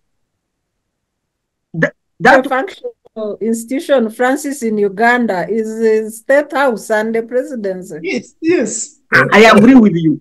Then number three is the parliament, is the what, is the judiciary? Yes, the judiciary, which would be our last resort. But now the judiciary, I think, even when I used to be a secretary of my grandfather when he was a chief, to arbitrate some cases, and then also some of my relatives were some of them what they used to call Mayumba Kumi and so on. I would see even how justice would be delivered at a village level. I have not seen that even in the courts of law of Uganda. And then I said, what kind of judiciary system do we have? I think that's why Okot could not even think that he should run to the judiciary. No. He was like, no. It's compromise. I'm going to report the case of a fish to an octopus. let me just go back and keep quiet. So I still think, Dr. Sarah, all these have implications, and the moment they have implications and people still think that we are not democratic enough, it shies away investors, it shies away transfer of technology, because we become very complicated to collaborate with. Number three, it means politically unpredictable. It can't also be economically stable and attracting people to come and invest in, because they are not sure. But if a countries that have had that trajectory, people know, oh, those ones, they can change leadership without chaos. They vote their leaders without chaos. That political climate attracts investors. It does not instead invest in state house, because how Uganda is doing. So it is important for us to think deeply about this, but otherwise we are going to continue being isolated in terms of democracy, and it comes with all these other attachments that no person, no credible person would want to come and invest in our country. And it is our citizens that will continue to suffer, because Form 7 has known he will milk you until the end, provided his lavish kind of style within State House is catered for. And indeed, I agree with you that it's only State House that is functioning, because it is the state, it is the state, and the state is himself, the president, and therefore he's the Bank of Uganda, is everything, and so on. And this must end for sure. This must end. Otherwise, every other day we are ditching ourselves into a dangerous path. Yeah, thank you very much, Francis. And I want to bring in Ochen on the, the failure to attract credible election observers in Uganda. What does this mean for the democracy of the country? Yeah, thank you, Dr. Sarah. That is a blow to our, path to having, democratic process. When we have no, I would say, stakeholders or partners to give us feedback or to oversee the process, then those in charge can easily abuse the processes. And that was what has transpired. If you could see from the last elections, the US delegates who were there to, to monitor would not all be given a chance. It was a clear testimony that the government of the day had their own hidden interests, and that kind of undermine and downgraded, the outcome, the quality of the outcome of the election, and the credibility. Hence, it was a waste of time. So I would think, in the future, maybe both the civil society and the other stakeholders, like the opposition, should also themselves maybe reach out, maybe what invite, international observers to come and observe, or to watch and observe the electoral processes. I know that you are very active around the continent in that. I'm very sure you have allies, like in Ethiopia, in somewhere, Liberia, you've been there. You can come and watch also, and also give their feedback, if it's... Yes, but Ochen, observers are either invited or accredited by the Electoral Commission. That's what I'm saying, we first need to kind of, if we have, an all-inclusive and balanced Electoral Commission, that would be kind of possible. But with the current setup and composition, I see no hope. Because I think before they make any meaningful decision, they often consult from above. They consult from above. So it will be very hard to bring in external observers. So I don't think it's possible. So what do we do? Can we act contrarily? Out of the box? You've been there. What do you suggest? Yes, we can also forcefully have our own observers and also make their own report. They can come to the country. Yeah, maybe. Sometimes, when you kind of play so much to the rules, you get to be abused.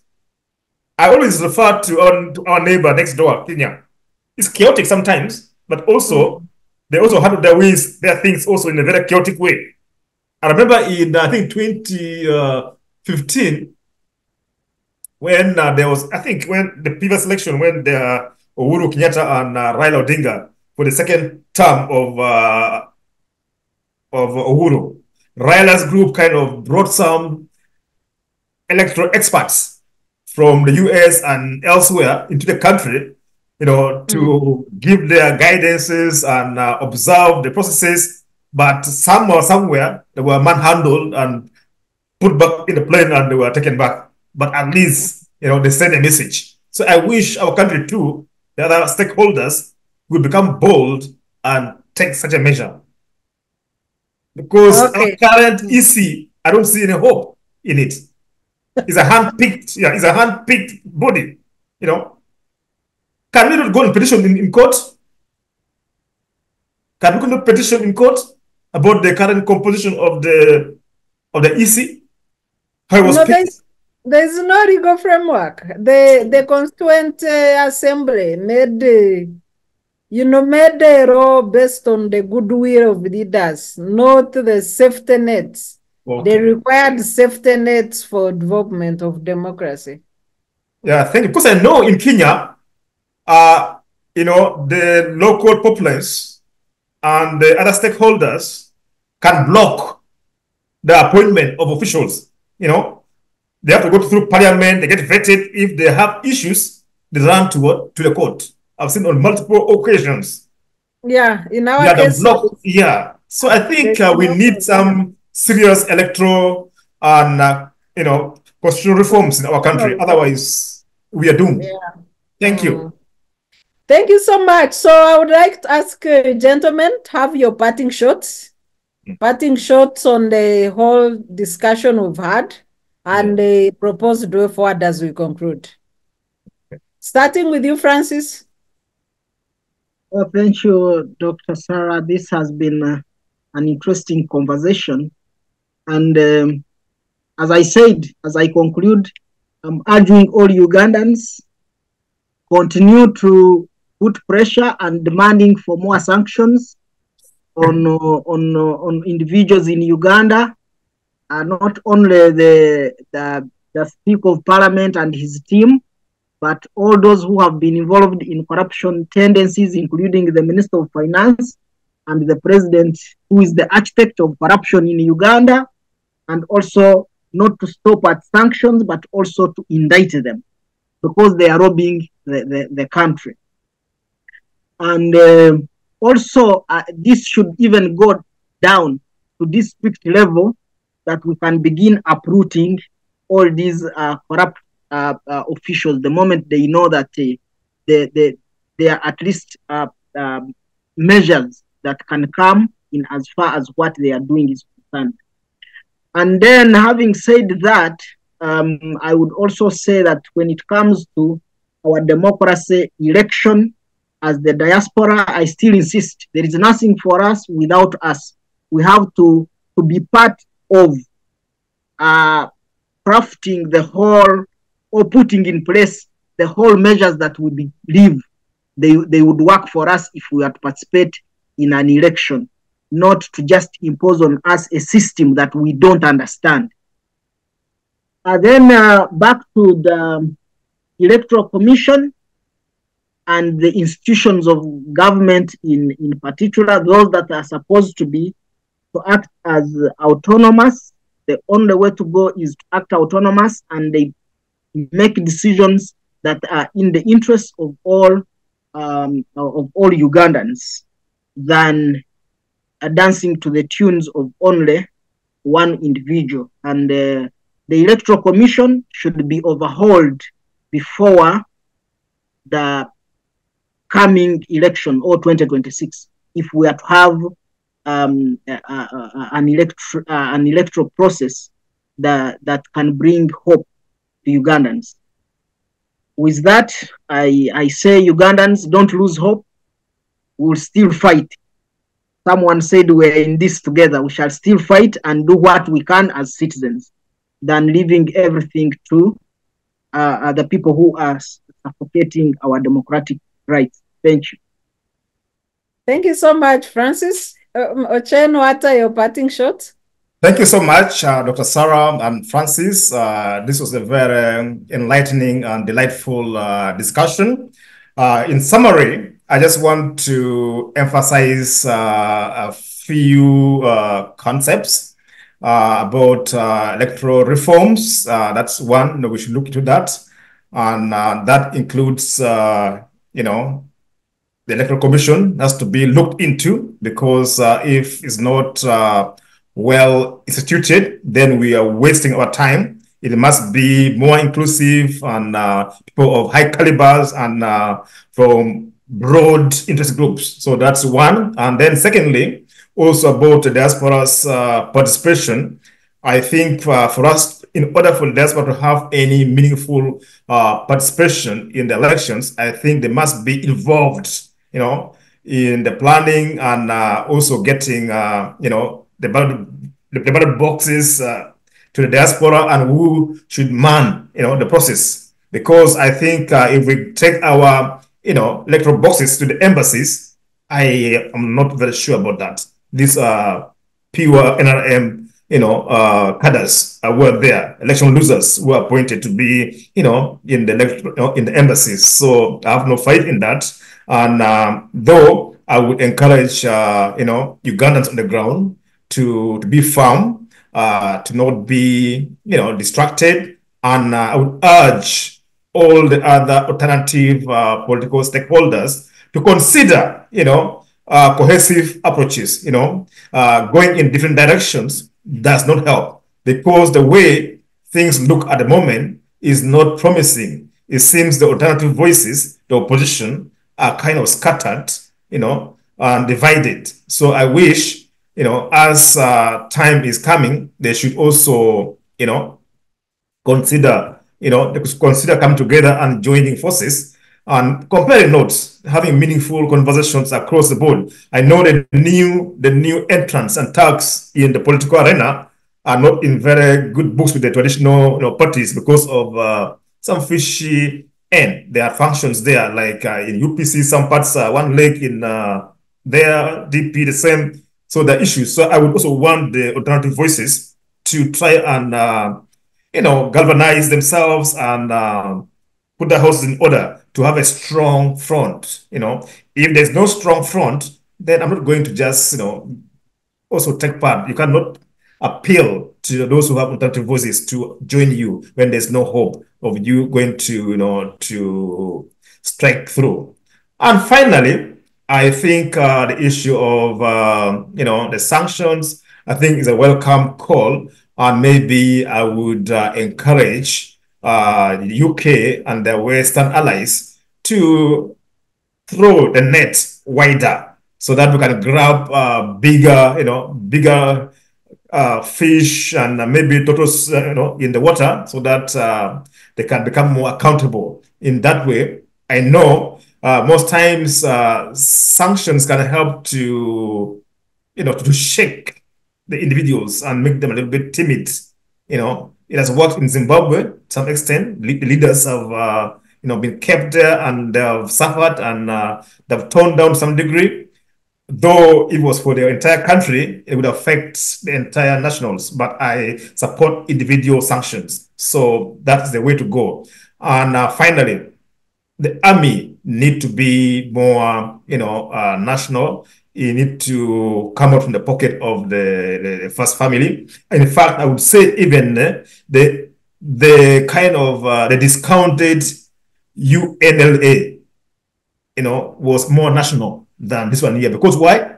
It had all the different functions from Tanzania. We had from NASA, we had South Uganda movement, and we had different functions there. This one is one-man army.